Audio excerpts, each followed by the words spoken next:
রামনগর মুক্তি সংঘ ক্লাবের নতুন বিল্ডিং এর উদ্বোধন হলো রবিবার। উদ্বোধন করলেন রাজ্যের মুখ্যমন্ত্রী ডক্টর মানিক সাহা।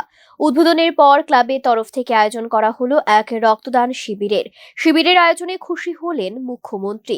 তিনি আয়োজকদের উদ্দেশ্যে বললেন, জীবনের চ্যালেঞ্জকে অতিক্রম করেই এগিয়ে যেতে হবে, এই লক্ষ্যে কাজ করে চলেছে রাজ্য সরকার। আগামী দিনে সামনে এগিয়ে যাবে। চ্যালেঞ্জ আসবে, জীবনে সবসময় চ্যালেঞ্জ আসবে।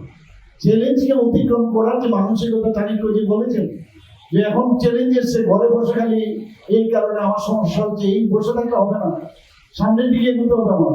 তো এই মানসিকতা নিয়ে আমাদের সরকার চলছে। সমস্ত ক্লাবগুলোকে এখানে আজকে শুধু সব যাত্রী জানি আমি দিইনি, এর আগেও আমার বক্তব্য বলেছেন যে একটা অ্যাম্বুলেন্স আমি দিয়েছি।